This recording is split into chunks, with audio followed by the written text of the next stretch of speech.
اعوذ باللہ من الشیطان الرجیم بسم اللہ الرحمن الرحیم مرج البحرین یلتقیان بینہما برزخ لا یبغیان فبأی آلاء ربکما تکذبان۔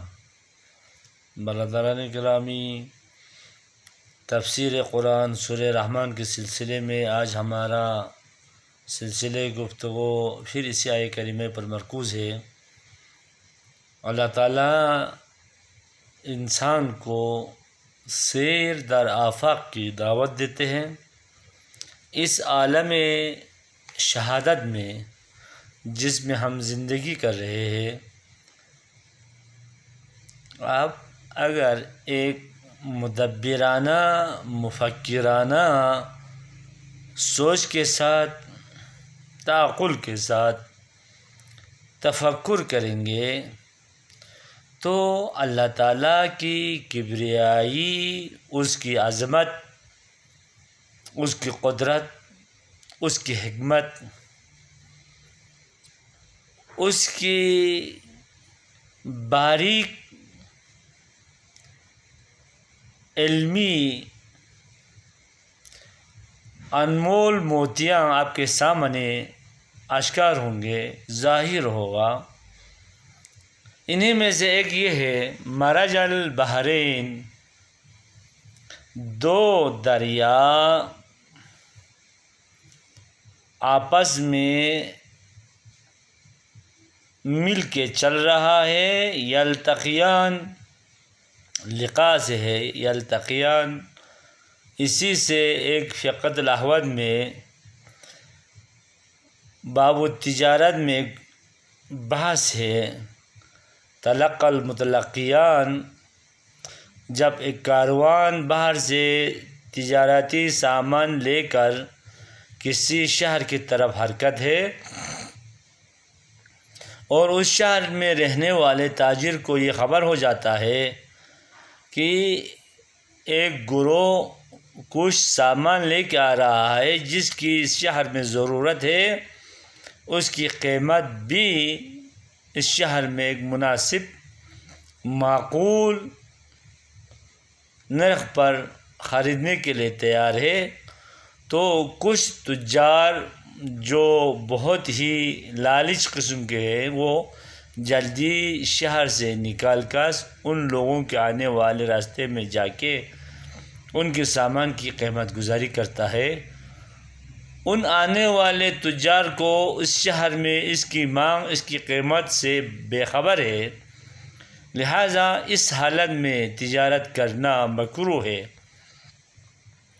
تو اللہ تعالیٰ کا فرمان ہے مرج البحرین یلتقیان، دو دریے کی ہم مثال دیتے ہیں کہ ساتھ ساتھ چل رہا ہے اور ان دونوں کے چلنے کی انداز ایسا ہے کہ ایک دوسرے پر غالب آنے کی کوشش میں ہے، در حال کہ ہر کوئی اپنے مسیر میں حرکت ہے۔ بینہما برزخ، ان دونوں دریا کے درمیان حد فاصل ہے۔ برزخ حد فاصل، اس خط کو کہا جاتا ہے، اس کیفیت کو کہا جاتا ہے جو معنی ہوتا ہے ایک دوسرے پہ غالب آنے کے لیے۔ جب دو دریا چلتا ہے تو چار صورتوں سے خالی نہیں ہے، ایک دوسرے پر غالب ہے۔ تو جو غالب ہے وہ اپنا رنگ، اپنا بو، اپنے لذت اس مغلوب دریے پر جاری کرے گا۔ مثلا گدلا مٹی والا پانی ہو ایک دریا، دوسرا صاف پانی ہو، اور صاف پانی تعداد اور اس کی قوت کے لحاظ سے کمزور ہو تو پہلا اس پہ غالب آ جاتے ہیں، وہ اپنے رنگ پکڑ لیتے ہیں۔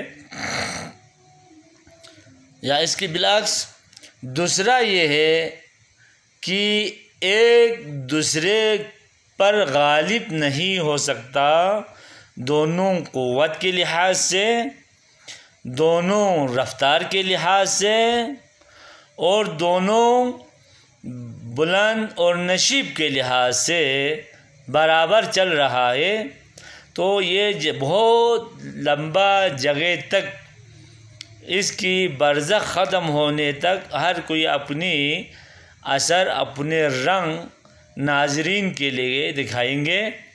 اب اس کی ہم بلتستان میں اس وقت اگر آپ جا کے دیکھنا چاہیں تو کرس اور گول کے سنگم پر ایک دریا کھرمنگ کی طرف سے آ رہا ہے، چھوٹا سا دریا، ایک چھوٹا سا دریا گانشے کی طرف سے آ رہا ہے، یہ دونوں سنگم پہ مل جا رہے ہیں، اور کچھ لحظے تک، کچھ لمحات تک دونوں دریا اپنی اپنی بقا کے جنگ لڑتا ہوا نظر آ رہا ہے۔ تو دونوں اگر برابر ہو تو اپنا اثر برقرار رکھے گا، یا پہلا مغلوب دوسرا غالب ہوگا، یا دونوں مغلوب ہوں گے۔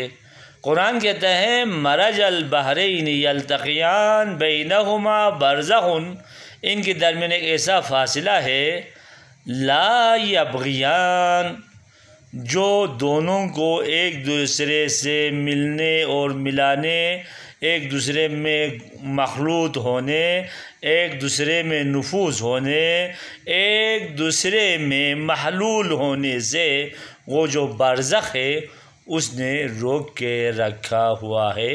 انشاءاللہ کل ہم برزخ کی بات کریں گے۔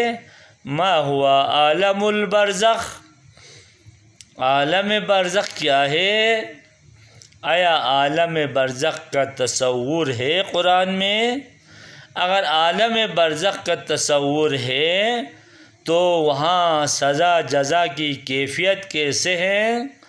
اور یہ عالم جو برزخ کے نام سے اگر جانا جاتا ہے، وہاں انسان کی عملیات پر کیا اثر پڑے گا مرنے والے کی، اور جو زندہ ہے وہ ان کے لیے فاتحہ خوانی کریں، قرآن خوانی کریں، ان کے نام سے صدقہ و خیرات دیں، تو ان پر یہ اثر ہوگا یا نہیں ہوگا؟ انشاءاللہ ہم کل گفتگو کریں گے۔